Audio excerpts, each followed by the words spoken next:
2026 թվականի համաշխարհային կառավարությունների գագաթնաժողովում Վրաստանի վարչապետը ընդգծել է միջին միջանցքի կարևորությունը։ Իրակլի Կոբախիձեի խոսքով միջին միջանցքը, որը կապում է Արևելյան Ասիան Եվրոպայի հետ, Կենտրոնական Ասիայի, Կովկասի և Թուրքիայի տարածքով, ներկայումս աշխարհում դառնում է ավելի ու ավելի հազվադեպ երևույթ, առաջարկելով կայուն ու վստահելի տարանցիկ երթուղի, որը կարող է հաղթահարել գերպոլիտիկական բևեռացումը։ Վարչապետի խոսքով աշխարհում, որտեղ ավանդական երթուղիները հուսալի չեն, անհրաժեշտ են այլընտրանքային միջանցքներ։ Վրաստանը համաշխարհային առաջնորդների ֆորումում խաղաղությունը ստեղծում է կանխատեսելիություն, կանխատեսելիությունը ներդրումներ, իսկ ներդրումները տնտեսական աճ։ Այս մասին հայտարարել է Վրաստանի վարչապետ Իրակլի Կոբախիձեն 2026 թվականի համաշխարհային կառավարությունների գագաթնաժողովում տեղի ունեցած ելույթի ժամանակ։ Կոբախիձեն նշել է, որ Վրաստանի առանձնահատկությունը ոչ միայն այն է, ինչ ստեղծվել է երկրի ներսում, այլ նաև այն, թե ինչպես է Վրաստանը շփվում արտաքին աշխարհի հետ։ Խորհրդարանական նիստում քննարկվել է ընդհանուր և բարձրագույն կրթության մասին օրենքներում փոփոխությունները, իսկ մինչ այդ կրթական հանձնաժողովում փոփոխությունները պատգամավորներին է ներկայացրել կրթության փոխնախարարը։ Պատգամավորները հատկապես հետաքրքրված էին դպրոցներում նախատեսվող փոփոխություններով։ Այս փոփոխությունների համաձայն 12-րդ դասարանը կդառնա կամավոր, իսկ 11-րդ դասարանում շեշտը կդրվի ազգային քննություններին նախապատրաստելու վրա։ Բացատրական գրառման համաձայն ընդհանուր կրթության մարտահրավերներից մեկը կրթական ծրագրի բովանդակությունն է։ Հետևաբար, դպրոցական դասագրքերի գնահատումը կվերացվի և տարբեր առարկաների դասագրքերը կլինեն ընդհանուր յուրաքանչյուր դասարաններում։ Համազգեստ կրելը պարտադիր կլինի առաջինից 6-րդ դասարաններում, բջջային հեռախոսները կսահմանափակվի դասապրոցեսների ժամանակ։ Կա ևս մեկ նորամուծություն՝ առաջին դասարան կթույլատրվի ընդունվել միայն այն երեխաներին, ովքեր սեպտեմբերի 15-ին կդառնա 6 տարեկան։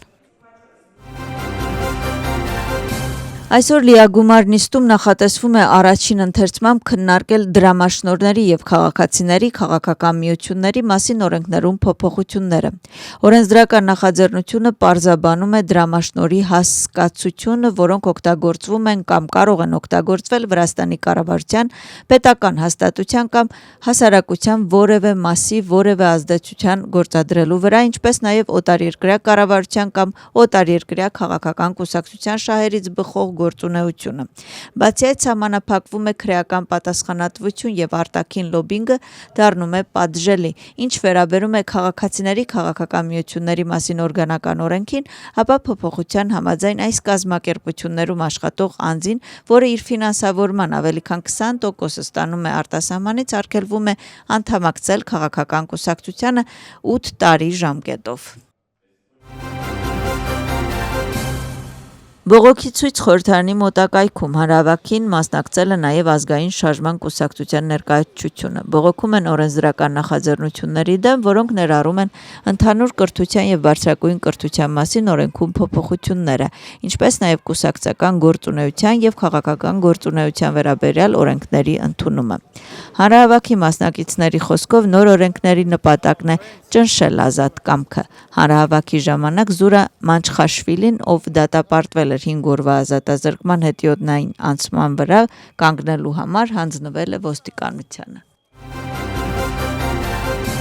Անակլիա նավահանգիստ Վրաստանի արդիականացված երթուղի, որը կապում է Վրաստանը եվրոպական էներգետիկ համակարգերի հետ և դիրքավորում երկիրը որպես Եվրոպայի և Հարավային Կովկասի միջև կարևոր էներգետիկ և տարանցիկ հանգույց։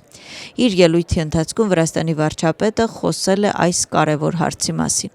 Իրակլի Կոբախիձեի խոսքով Վրաստանը $8 միլիարդ է հատկացրել տրանսպորտային ենթակառուցվածքների համապարփակ արդիականացման համար։ Բացի այդ, նրա հայտարարության համաձայն Վրաստանը ավարտել է երկաթուղային ցանցի լիարժեք արդիականացումը, համապատասխանաբար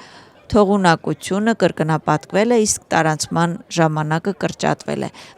Վարչապետը նաև խոսել է Անակլիա նավահանգստի մասին։ Անակլիան ոչ միայն նավահանգիստ է, այլ հարթակ տարանցիկ սակագների բարձրացման, համաշխարհային նավագնացության ներգրավման և Սև ծովի դերի ամրապնդման համար, ասել է Իրակլի Կոբախիձեն։ Հանրային դպրոցներում շարունակվում է «Ես ապագայում» թմրանյութերի դեմ պայքարի արշավը։ Նախագիծը վերսկսվել է Վրաստանի ներքին գործերի նախարարության և կրթության, գիտության և երիտասարդության նախարարության համատեղ նախաձեռնությամբ։ Ընթացիկ տարի Վրաստանի սպորտի նախարարությունը միացել է արշավին, որը կներկայացվի տարբեր մարզական միջոցառումներով։